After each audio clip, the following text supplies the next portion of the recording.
Barka da 'yan mata. Yawa barka. Na ga shanyowar kwanaki, sai na ga ya kamata in tare ki in yi miki bayani. Saboda kin san shi mai zurfin ciki a koda yaushe bai cika haɗuwa da nasara ba. Shi sa na ga bai kamata in yi zurfin ciki ba. Ya kamata in zo in faɗa miki abin da yake zuciyata.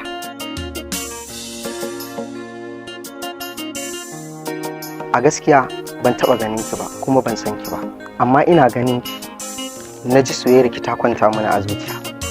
A gaskiya idan ba za ki damu ba, ina son ki, ina ƙaunar ki.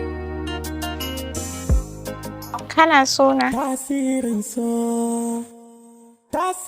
so, mai sanya kalamai, tasirin so.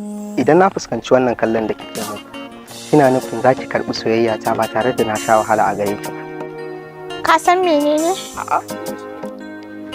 Soyayya tana nan da yawa a rayuwa, amma akasarin soyayya yaudara ta fi yawa a cikinta.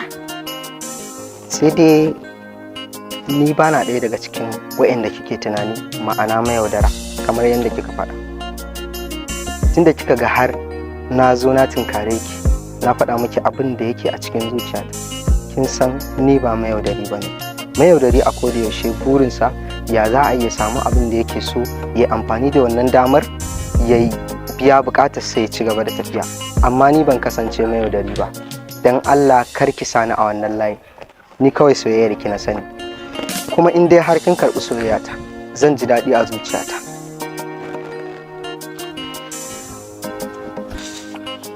In dai haka ne, kuma kai ba mayaudari ba ne, to na amince da soyayyarka. Gaskiya ina godiya.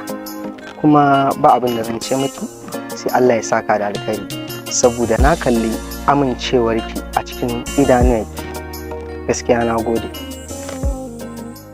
Tasirin so, tasirin so, tasirin so, tasirin so, mai sanya kalamai, tasirin so. Kai.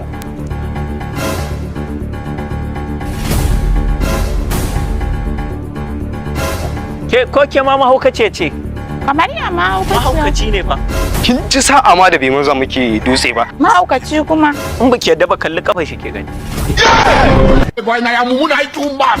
You be mumu. You think say they La want? ilaha illallah. man. Dama kai mahaukaci ne? Mumu man. Kira ba ki sani ba? Kaga ya kashe shi zaga.